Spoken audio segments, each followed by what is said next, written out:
Hey guys, hope you're having a good Monday so far. Great morning. Went out on a walk. It's like nice, good 40 degrees out here. So yeah, not really that cold, but at the same time, I'm gonna be out here long enough. I'm gonna be cold. Um, I had a rough start in the year 2016 already. Just got out the army, and got out the army last Wednesday, and it's been amazing so far. Just dealing with bull crap like how my soon-to-be ex-wife kind of screwed me over on my paycheck and screwed me over on life. But I'm not going to let that bother me because I'm getting rid of it. I'm actually going to go with the divorce this time. I'm not backing down. I will be a legally single man again in 2016. I'm going to start this divorce as soon as I can. I can't do it anymore. I tried helping her out, and she just doesn't want the help. So then a few weeks ago, my old roommates were leaving the army just like I was, and so I had to get out because I was technically living on military housing, and technically that's against regulations. But no one really cares as long as I never did get caught. I don't get caught doing a lot of things. So went on Craigslist, posted that I needed a place to stay for the last 2 weeks of December, so I can finish clearing and go be husband and wife, which never happened. So,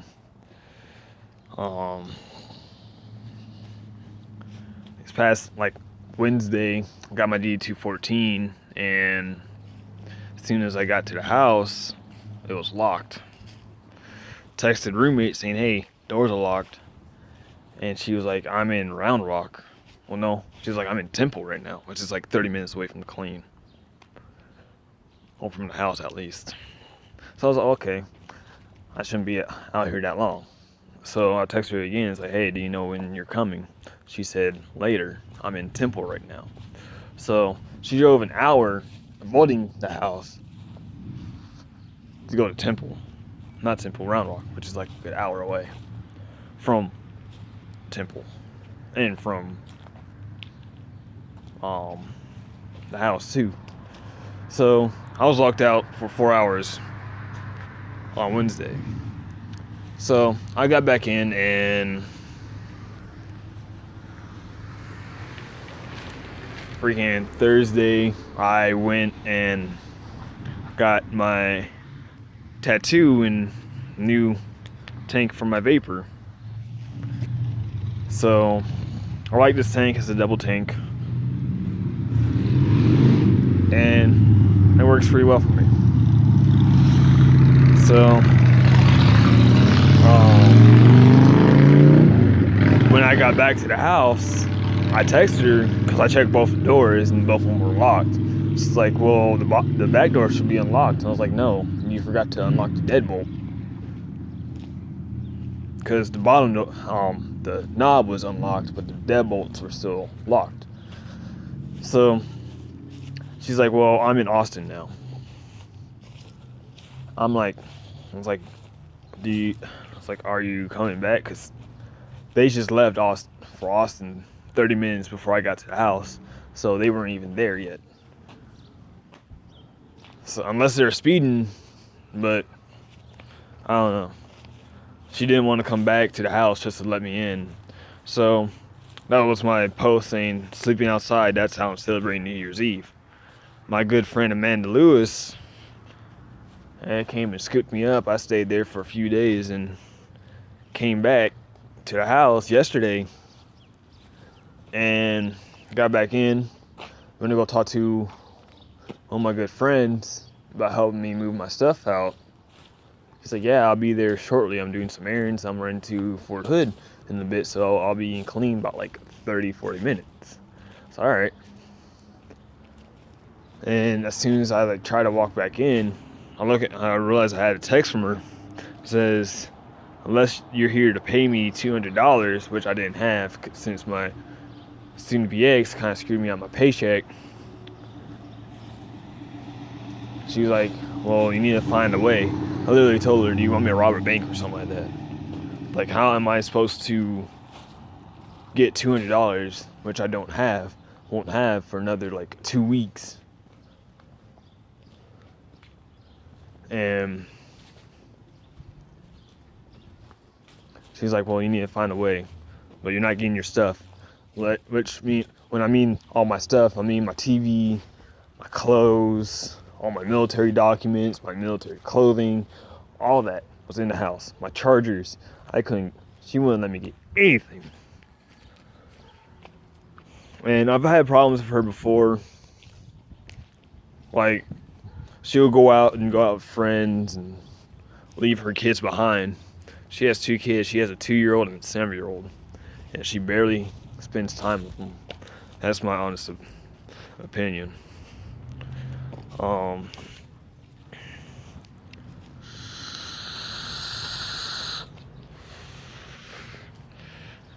So I'm like, okay.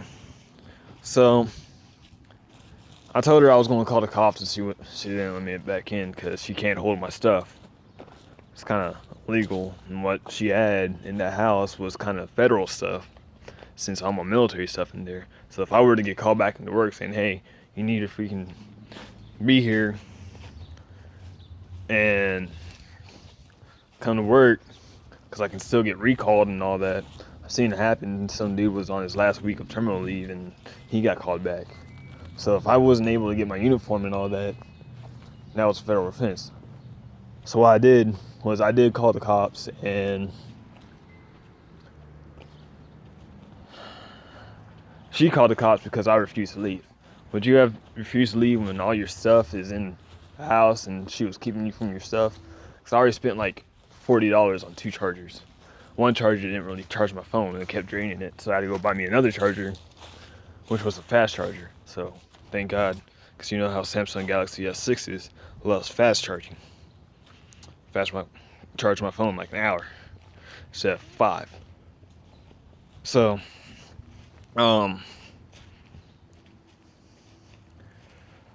pretty much cops came. I told them my spill. She told her spill, and she was like, he can't get his stuff until he pays me. Well, here's where she did wrong. She didn't do any written agreement or anything. We weren't in a relationship or anything, and she did not go up to the sheriff's court and do a legal eviction, which says I have to get out within 30 days. I mean, I told her, because I even told her, once I get the money, I'll pay you. Right now, I don't have the money. She was like, no, you need to leave. She was pulling all this childish stuff. And I'm like, dude, you need to stop acting like a 10-year-old. I'm over here trying to get my stuff so I can be out your hair. You can have your freaking room back. And you're like, no. She was over screwing herself because my stuff in there, she couldn't use the room. I would just let me get my stuff and go. Even the cops told her. I even told the cops I don't want to be here. It's like, I really don't. I'm like always on freaking babysitting duty. And like I had like no life there because I was always babysitting. Because like I don't mind her watching the kids while she go work, but she'll like leave at like 10 o'clock in the morning and not come back till like 4, then leave at 5 to go to work. So tell me if that's right to do to your kids. Because I don't think that's right to do to your kids. Especially when you have a 2 and a 7-year-old. You're leaving them with some stranger that you met off Craigslist. I mean, I'm not a bad person. I love kids. I didn't mind the kids. It was just watching them, having nothing, like there was no internet. There's nothing to do. I went over my data plenty of times. Like there was pretty much nothing to do there. Like all they had was toys and You know how kids are. They get bored of things within like 10 minutes. So, oh, this video is 10 minutes long. I'm getting off track. So, cops told her, since there was no legal eviction, I can get my stuff and go. Well, in that process, I think I messed up my tattoo, moving all my stuff out there. So, I'm gonna let it heal for 2 weeks. If it's not what it's supposed to be, I'm gonna go back and get it fixed up for free. I'm gonna tell them, hey, I need to get this redone, messed up, and I'm not paying anything for it. Because that's what they said to me. When I got my first tattoo, I paid like $180 for a sword about like yay long. It's like takes up my whole upper arm. So I think that one's understandable. But 124, whatchamacallit, I see what y'all are saying. So, cops let me get my stuff out. I had to leave my TV back. But at the same time, I had to stand in the power cable over here. So she can't really use that TV. She screwed herself out of a TV. So, I mean, I can always buy me a TV. But, moral of the story is, don't trust anybody from Craigslist. Like, if my good friends here in Gatesville did not help me out, I would probably still be sleeping outside. I haven't slept outside since the field. But, I'll probably be sleeping outside, or probably still sleeping at Amanda's, which I'm very sure they wouldn't like for me to be over here staying my visit. But that's them. I'm not sure how, because I was there for like 3 days and I'm not sure how all of them felt. But moral of the story, don't trust anybody from Craigslist. If you're going to have a roommate, have a written agreement on things. I mean, I'm not a bad person. I don't skip out on people. That's me. I don't think that's right. I was trying to do what was right and she wouldn't let me.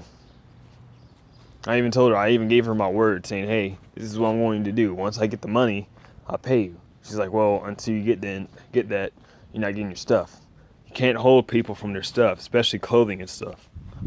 So, if I knew that someone was going to screw me over my paycheck, I wouldn't have gotten me a new tank. I wouldn't have gotten me my tattoo. But